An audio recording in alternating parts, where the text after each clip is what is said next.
Pai nosso que estás nos céus, santificado seja o teu nome, venha a nós o vosso reino, seja feita a sua vontade, assim na terra como no céu. O pão nosso de cada dia nos dai hoje, perdoa as nossas ofensas, assim como temos perdoado daquele que nos deve. Não nos deixe cair em tentação, mas livrai-nos do mal, porque teu o poder, o reino e a glória para todo o sempre. Amém. Isso se tornou uma reza, ou um mantra, ou uma oração, seja como for, reuniões ecumênicas, reuniões diversas, a gente às vezes ora ou reza, seja como for você que quer chamar, sobre o Pai Nosso. Eu quero falar um pouquinho aqui sobre o Pai Nosso, tá? Então o que a gente vai fazer? A gente vai destrinchar um pouquinho sobre o Pai Nosso, a gente vai falar um pouquinho sobre parte do Pai Nosso, mas também a gente vai falar, o começo do vídeo é sobre o contexto, por quê? Tem dois momentos relatados na Bíblia sobre o Pai Nosso, beleza? Pelo menos Lucas 11 e Mateus 6, tá? Na minha opinião, aqui são momentos distintos, são momentos diferentes, vou explicar o porquê ao longo do vídeo. Mas em Lucas 6 ele fala assim: certo dia Jesus estava orando em determinado lugar. Tendo terminado, um dos seus discípulos lhe disse: Senhor, ensina-nos a orar, como João ensinou os discípulos dele. Ele disse: quando vocês orarem, digam: Pai, santificado seja o teu nome, venha o teu reino, dá-nos cada dia o nosso pão cotidiano, perdoa-nos os nossos pecados, pois também perdoamos todos os que nos devem, e não nos deixe cair em tentação. E aí Jesus ele começa a falar de uma história, ele começa a validar a questão da oração. Então ele vai falar assim mais na frente, né? É uma continuação. Pois ele conta uma história de alguém que chega a pedir um pão e ele fala assim: se a pessoa insistir, você vai dar o pão. Ele começa a contar essa história e no final da história ele fala assim: Pai Nosso, por isso digo, eu estava com o Pai Nosso na cabeça, por isso lhes digo, peçam-lhes e será dado, busquem e encontrarão, batam e a porta lhes será aberta. Eu vou fazer um vídeo só depois sobre esse versículo, mas não vai ser agora. Mas ele fala assim: qual pai entre vocês, se o filho lhe pedir um peixe, em lugar disso lhe dará uma cobra? Então em Lucas ele começa a validar a oração, a fazer os discípulos entenderem que o pai ele está ouvindo. E no final ele diz assim, e isso até representando o Pentecoste, a vinda do Espírito Santo. Ele fala assim: se vocês, apesar de serem maus, sabem dar boas coisas aos seus filhos, quanto mais o Pai que está nos céus dará o Espírito Santo a quem pedir. Então ele fala assim: se vocês sabem dar coisas, mais que dirá o Pai que está no céu que ele vai dar o Espírito Santo. Então ele está validando, ele está falando: olha, o Pai está ouvindo, não se preocupe, eu sei que vocês estão no âmbito natural e o Pai é espiritual e às vezes vocês têm dificuldade de ouvir, mas o Pai está ouvindo. Ele falou assim: se vocês que são maus, que fazem coisas erradas, sabem dar coisas boas aos seus filhos, que dirá o Pai que é perfeito, que é santo, vai ouvir vocês. Então ele está validando aqui na mente dos discípulos, né? Ele não só ensinou como orar, mas ele está validando na mente dos discípulos que o Pai está ouvindo. E aí quando a gente vai lá para Mateus, é um contexto um pouco diferente, é um contexto de total ensino ali, que eles estão no Sermão da Montanha.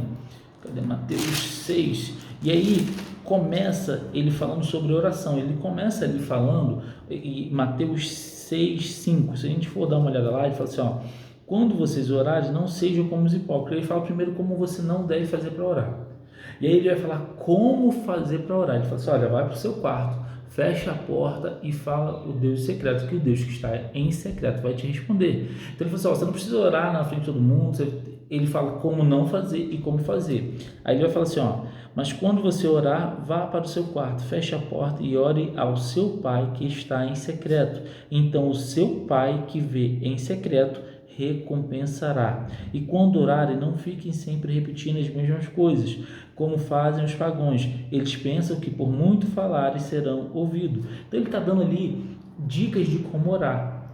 Ele vai: olha, não faça isso, faça isso, não faça isso, não haja assim na oração, não fique repetindo um monte de coisa na oração. E aí ele vai de forma mais enfática, ele fala: vocês, cadê que eu perdi aqui?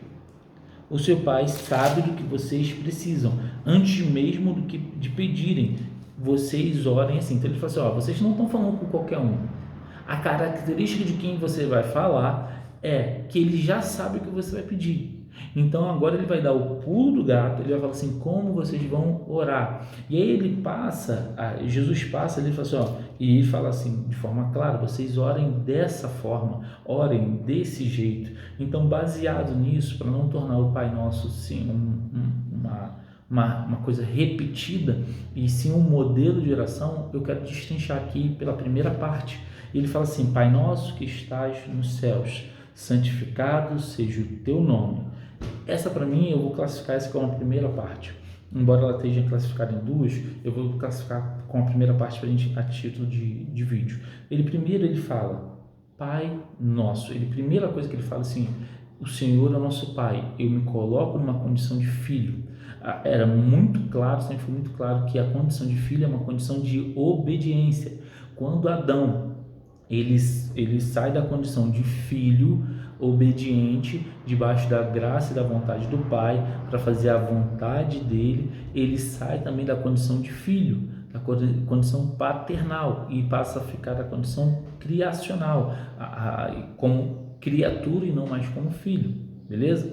Então ele fala assim, Jesus vem restaurar e fala assim, ó, Pai Nosso que estás nos céus. Primeiro é reconhecer que eu tenho um Pai. Segundo é reconhecer aonde Ele está. Ele fala assim, Pai, eu sei que o Senhor é um ser espiritual, eu sei que o Senhor está no céu, eu sei que o Senhor é o meu Pai. E aí a segunda parte ele vem, santificado seja o teu nome, que tem a ver com o quê? A adoração. Eu não tenho o poder de santificar o nome do Senhor. Eu tenho o poder de reconhecer o santo nome de Deus, o quanto Deus é santo. Então, nessa primeira parte é reconhecimento. Ele reconhece a Deus como Pai e ele reconhece a Deus como santo, que é muitas das vezes a maior dificuldade no meio cristão, é reconhecer que Deus ele é Pai e esse colocar no lugar de filho, não só na questão de obediência, mas na questão de amor, de carinho, de entender o nosso relacionamento com o Pai. Você quer ver um exemplo disso? Muitas vezes eu vejo algumas igrejas antigas e um pouco mais religiosas falam assim, eu não vou aparecer na frente de Deus com qualquer roupa, porque se eu for na frente de um juiz, eu vou de terno, gravata. É simplesmente pessoas que não entenderam o conceito de paternidade, porque se seu pai é um juiz, não importa o que seu pai, eu agora estou falando do meio natural, você vai abraçar ele de short, sem camisa, você vai correr, se você estiver sujo você vai abraçar, não importa, porque ele é o seu pai, porque desde criança é natural o conceito de paternidade. Beleza? Então a primeira coisa que ele fala é reconheça a Deus como Pai. Vocês agora são filhos. Atraiam isso, orem sobre isso, mostrando que vocês entenderam que vocês são filhos. Então por isso que é Pai Nosso que estás nos céus. Ele fala santificado. Reconheçam a santidade do seu Pai. É difícil de você às vezes atrelar um Pai natural e o Pai santo, o Pai Deus, o nosso Pai.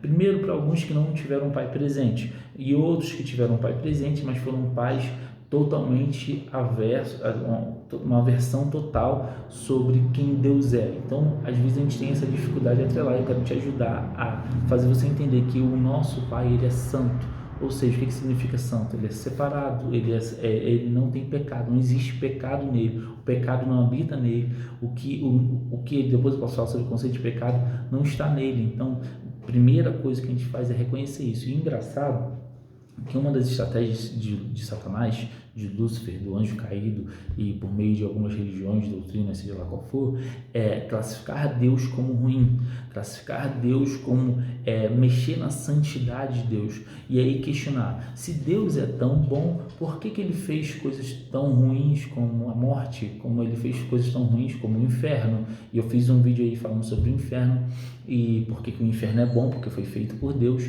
e ele começa a pegar coisas e a classificar para Deus, tá? E Satanás, ele é pai de uma única coisa, que é o pai da mentira, né? Isso é atrelado a ele como paternidade, e ele, como pai da mentira, ele sempre tenta tirar a santidade de Deus a sua visão de santidade de Deus e a paternidade, não te colocando como filho, sempre te colocando como pecador. E eu tenho que fazer um vídeo também sobre isso, dessa mania, desse costume dos cristãos sempre ficarem falando eu sou o pecador, enquanto Deus sempre fala que você é filho, você é santo, você é separado. Mas enfim, isso aí vai ficar para o próximo vídeo. E agora eu queria deixar com vocês esses dois conceitos sobre o Pai Nosso, e aí no próximo vídeo a gente vai dar continuidade aí sobre a oração do Pai Nosso. Valeu, até mais.